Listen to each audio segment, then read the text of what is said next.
mahasiswa dari Politeknik Negeri Kupang, jurusan akuntansi, prodi akuntansi sektor publik. Pada kesempatan ini, saya akan membawakan materi tentang manajemen beban kerja dan biaya. Pendekatan prestasi kerja atau anggaran kinerja. Pendekatan prestasi kerja merupakan suatu sistem anggaran yang mengutamakan upaya pencapaian hasil kerja atau output dari perencanaan alokasi biaya atau input yang ditetapkan. Input atau masukan adalah besarnya sumber-sumber seperti dana, sumber daya manusia, material, waktu, dan teknologi yang digunakan untuk melaksanakan program atau kegiatan sesuai dengan input yang digunakan.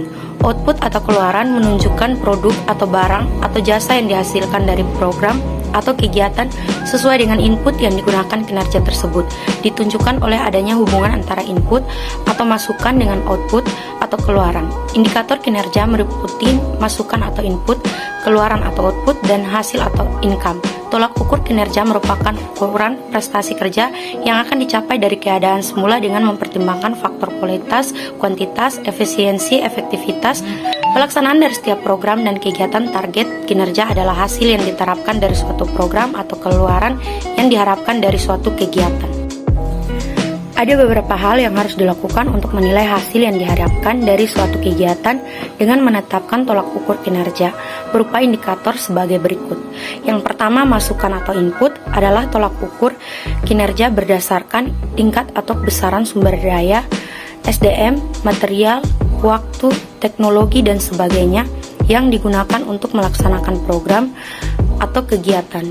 Yang kedua, keluaran atau output adalah tolak ukur kinerja berdasarkan produk yang dihasilkan dari program dan kegiatan sesuai dengan masukan yang digunakan.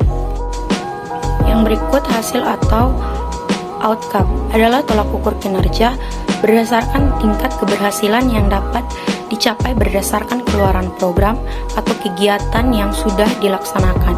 Yang berikut, manfaat atau benefit adalah tolak ukur kinerja berdasarkan tingkat kemanfaatan yang dapat dirasakan sebagai nilai tambah bagi masyarakat dan pemerintah daerah. Yang berikut, dampak atau impact adalah tolak ukur kinerja berdasarkan dampaknya terhadap kondisi makro yang ingin dicapai dari manfaat. Standar analisis belanja pemerintah daerah terdiri dari: yang pertama, dalam sistem anggaran kinerja, setiap usulan program, kegiatan, dan anggaran dinilai kewajarannya. Yang kedua, standar analisa belanja adalah standar atau pedoman yang digunakan untuk menganalisa kewajaran beban kerja atau biaya setiap program atau kegiatan yang dilaksanakan dalam satu tahun anggaran. Yang ketiga, penilaian kewajiban dalam standar analisis belanja. Dan yang keempat, mencakup dua hal, yaitu kewajaran beban kerja dan kewajaran biaya. Yang pertama, penilaian kewajaran beban kerja itu kaitan logis antara program kegiatan yang diusulkan dengan strategi dan prioritas APBD. Kesesuaian antara program atau kegiatan yang diusulkan dengan tugas pokok dan fungsi satuan kerja yang bersangkutan. Yang kedua, kapasitas satuan kerja untuk melaksanakan program atau kegiatan pada tingkat pencapaian yang diinginkan dan dalam jangka satu waktu tahun anggaran. Sedangkan dalam penilaian kewajaran biaya, itu kaitan antara biaya yang dianggarkan dengan target pencapaian kinerja. Yang kedua, kaitan antara standar biaya dengan harga yang berlaku. Yang ketiga, kaitan antara biaya yang dianggarkan atau target pencapaian kinerja dengan sumber daya. Yang berikut, prinsip-prinsip anggaran berbasis kinerja. Yang pertama, transparansi. Transparansi adalah keterbukaan dalam proses perencanaan, penyusunan, pelaksanaan, dan pelaporan evaluasi anggaran. Yang kedua, akuntabilitas.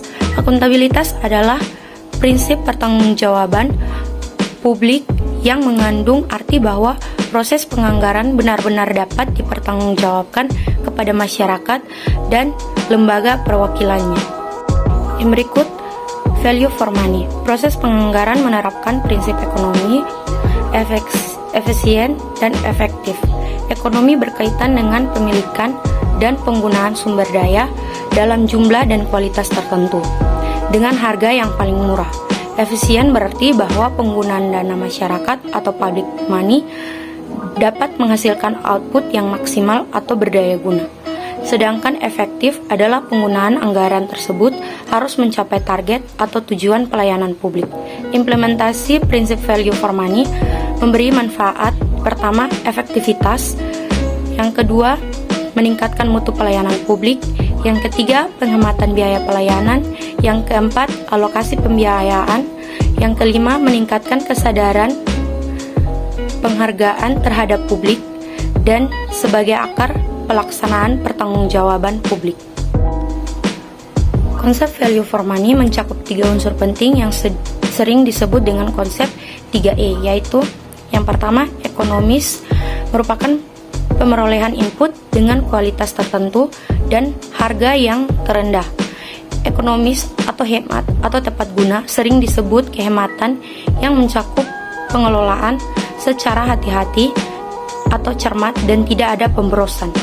Suatu kegiatan operasional dikatakan ekonomis jika dapat menghilangkan atau mengurangi biaya yang tidak perlu. Yang kedua, efisiensi merupakan pencapaian output yang maksimum dengan input tertentu atau penggunaan input yang terendah untuk mencapai output tertentu. Efisiensi atau daya guna mempunyai pengertian yang berhubungan erat dengan konsep produktivitas. Jadi, pada dasarnya ada pengertian yang serupa antara efisien dengan ekonomi karena dua-duanya menghendaki penghapusan atau penurunan biaya. Efektivitas merupakan tingkat pencapaian hasil program dengan target yang ditetapkan atau perbandingan output dengan outcome. Efektivitas atau hasil guna merupakan hubungan antara keluaran dengan tujuan atau sasaran yang harus dicapai. Pengertian efektivitas ini pada dasarnya berhubungan dengan pencapaian tujuan atau target kebijakan. Kegiatan operasional dikatakan efektif jika proses kegiatan tersebut mencapai tujuan dan sasaran pada akhir. Yang berikut formulasi. Yang pertama dari ekonomis, itu tingkat ekonomi sama dengan realisasi pengeluaran per anggaran pengeluaran dikali dengan 100. Kriteria ekonomi jika diperoleh nilai kurang dari 100% atau X lebih kecil dari 100% berarti ekonomi. Jika diperoleh nilai sama dengan 100% atau X sama dengan 100% berarti ekonomi berimbang. Jika diperoleh nilai lebih dari 100% atau X lebih besar dari 100% berarti tidak ekonomi. Yang berikut efisiensi. Tingkat efisiensi yaitu realisasi biaya untuk memperoleh pendapatan per anggaran pendapatan dikali 100%. Kriteria efisiensi jika diperoleh nilai kurang dari 100% atau X lebih kecil dari 100% berarti efisiensi. Jika diperoleh nilai sama dengan 100% atau X sama dengan 100% berarti efisiensi berimbang. Jika diperoleh nilai X lebih besar dari 100% berarti tidak efisiensi. Yang berikut efektivitas. Tingkat efektivitas sama dengan realisasi pendapatan per anggaran pendapatan dikali 100. Kriteria efektivitas yang pertama jika diperoleh nilai kurang dari 100% atau X lebih kecil dari 100% berarti efektivitas. Jika diperoleh nilai sama dengan 100% atau X sama dengan 100% berarti nilai efektivitas berimbang. Jika diperoleh nilai X lebih besar dari 100% berarti tidak efektivitas. Yang berikut manfaat. Yang pertama meningkatkan efektivitas pelayanan publik dalam arti pelayanan yang diberikan tepat sasaran. Yang kedua, meningkatkan mutu pelayanan publik dan menurunkan biaya pelayanan publik karena terjadinya penghematan dan berkurangnya inefisiensi. Yang ketiga, alokasi belanja lebih berorientasi pada kepentingan publik. Sekian materi yang bisa saya sampaikan kepada teman-teman. Semoga materi ini bisa bermanfaat bagi teman-teman semua. Terima kasih.